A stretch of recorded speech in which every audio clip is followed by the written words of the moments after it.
السلام علیکم ورحمۃ اللہ وبرکاتہ۔ الحمدللہ رب العالمین الرحمن الرحیم مالک یوم الدین ایاک نعبد و ایاک نستعین۔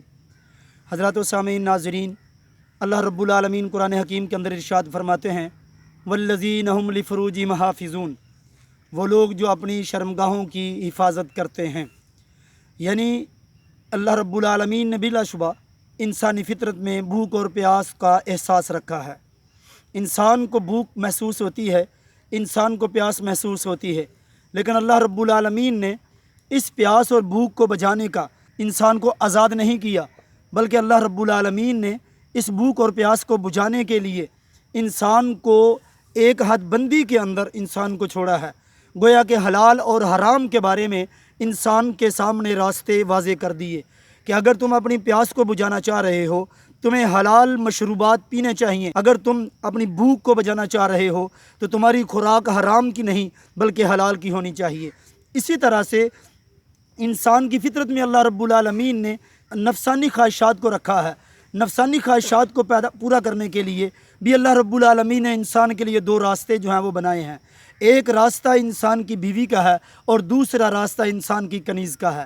گویا کہ اگر انسان نفسانی خواہش کو پورا کرنا چاہ رہا ہے تو انسان کے پاس یہ راستے ہیں، ان راستوں کے ذریعے سے یہ ذرائع ہیں، ان ذرائع سے انسان اپنی خواہشات کو پورا کر سکتا ہے۔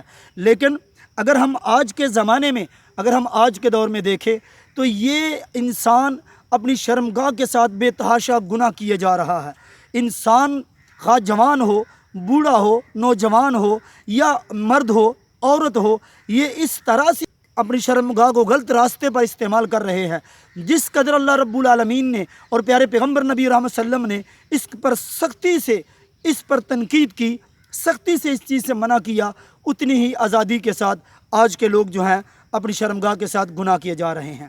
میرے بھائیوں، میرے دوستوں، بزرگوں، میں آپ کے سامنے شرمگاہ سے کیے جانے والے چند جرائم جو ہے وہ آپ کے سامنے رکھتا ہوں کہ ہم اپنی شرمگاہ کے ساتھ کون کون سے جرائم کرتے ہیں۔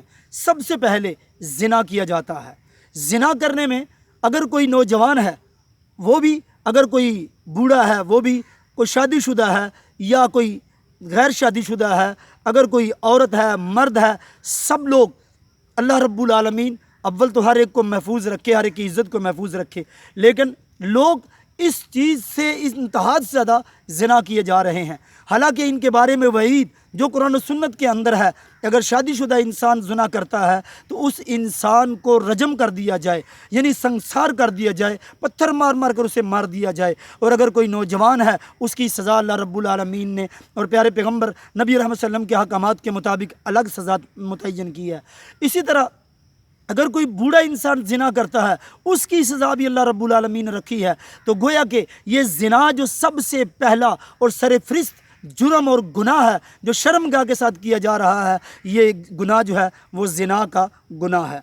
اور دوسرا گناہ جو ہے جس میں نوجوان بالخصوص جب لڑکپن میں ہوتے ہیں، جب ان میرڈ ہوتے ہیں، غیر شادی شدہ ہوتے ہیں، اس گناہ کو کہا جاتا ہے استمناء بالید، یعنی مشت زنی کرنا، یعنی ہاتھ کے ساتھ انسان جو ہے وہ گناہ کر رہا ہوتا ہے۔ تو اس گناہ سے بھی نوجوان بالخصوص لڑکپن کے اندر وہ لڑکے، وہ نوجوان اس چیز کے اندر مبتلا ہو جاتے ہیں۔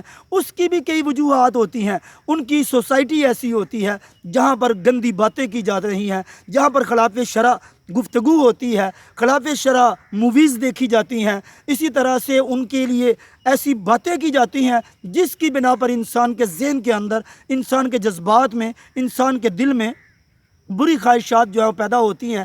ان خواہشات کے پیدا ہونے کی وجہ سے وہ نوجوان، وہ لڑکا، وہ جو ابھی بچہ ہے، وہ جو ابھی لڑکپن میں اپنی زندگی بسر کر رہا ہے، وہ اس گناہ کے اندر بآسانی جو ہے وہ مبتلا ہو جاتا ہے۔ استمناء بالید یعنی ہاتھ کے ساتھ بدفعلی کرنا، یعنی ہاتھ کے ساتھ مشت زنی کرنا، یہ گناہ جو ہے دوسرا عام و عام کیا جا رہا ہے۔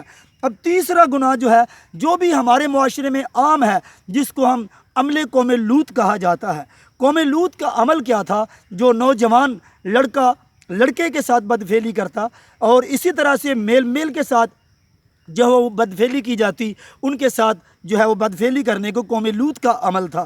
یہ قوم لوط کے اندر یہ بے تحاشا بیماری تھی، ان کی خواہشات ہوا کرتی تھی، وہ اس طرح سے نوجوان لڑکوں کے ساتھ یا اس طرح سے یہ زیادتی کیا کرتے تھے جس کی بنا پر اللہ رب العالمین نے اس قوم پر اپنا عذاب جو ہے وہ نازل کیا۔ اور چوتھی چیز جو ہے جو ہم شرمگاہ کے ساتھ چوتھا جرم جو کیے جا رہے ہیں وہ ہے پیشاب کی چھینٹوں سے نہ بچنا۔ ہم یہ حاجت ہمارے لیے ضروری ہے، ہم پیشاب کرتے ہیں، دن میں کئی بار کریں گے، جب بھی کریں گے یہ حاجت ہے، انسان کی ضرورت ہے، اللہ رب العالمین نے نظام بنایا ہوا ہے، لیکن انسان کو یہ اس کا طریقہ بھی سکھایا ہے کہ جب انسان پیشاب کے لیے بیٹھے تو پیشاب کرنے سے پہلے انسان کو اچھی جگہ کا انتخاب کرنا چاہیے۔ اچھی جگہ سے مراد جیسے کہ پیارے پیغمبر فرماتے ہیں کبھی بھی انسان کو نیچے والی جگہ پہ بیٹھ کر اوپر والی جگہ پہ پیشاب نہیں کرنا چاہیے۔ کیوں؟ جب اوپر والی جگہ پہ پیشاب کرے گا، پیشاب بہہ کر نیچے کو آئے گا، اس آدمی کے کپڑے خراب ہوں گے۔ اسی طرح سے اللہ کے نبی صلی اللہ علیہ وسلم نے یہ بھی طریقہ سکھایا کہ جب آپ پیشاب کرنے کے لیے بیٹھو کبھی بھی سخت جگہ پر پیشاب نہ کرو۔ اگر تم ایسا کرو گے اس کی چھینٹیں اڑ کر تمہارے کپڑوں پہ پڑیں گی، تمہارے اوپر پڑیں گی، اس طرح سے تم بھی ناپاک ہو جاؤ گے۔ اللہ کے نبی صلی اللہ علیہ وسلم نے کیسی جگہ بیان کی ہمارے لیے۔ اللہ کے نبی صلی اللہ علیہ وسلم فرماتے ہیں نرم جگہ پر پیشاب کرو، اور یہ بھی اللہ کے نبی صلی اللہ علیہ وسلم نے فرمایا کبھی بھی راستے کے اندر پیشاب نہ کرو، کبھی بھی سایہ دار درخت کے نیچے پیشاب نہ کرو، کبھی پھل دار درخت کے نیچے پیشاب نہ کرو، کبھی بھی کسی سراغ کے اندر یعنی کسی جانور کی جو بل ہوتی ہے کبھی اس کے اندر پیشاب نہ کرو۔ میرے بھائیوں، جب ہم شرمگاہ سے پیشاب کرتے ہیں، پیشاب کرنے کے ساتھ جب اس کی چھینٹیں ہم پر پڑتی ہیں تو یہ بھی ایک شرمگاہ کا جرم ہے۔ اللہ تعالیٰ سے دعا ہے کہ اللہ تعالیٰ ہم کو صحیح معنوں میں قرآن و سنت کو سمجھنے کی، اس پر عمل کرنے کی، اور یہ بیماریاں اور برائیاں، یہ شرمگاہ کے جرائم جو ہے اس سے بچنے کی توفیق عنایت فرمائے۔ واقول قولی ھذا واللہ اعلم بالصواب، والسلام۔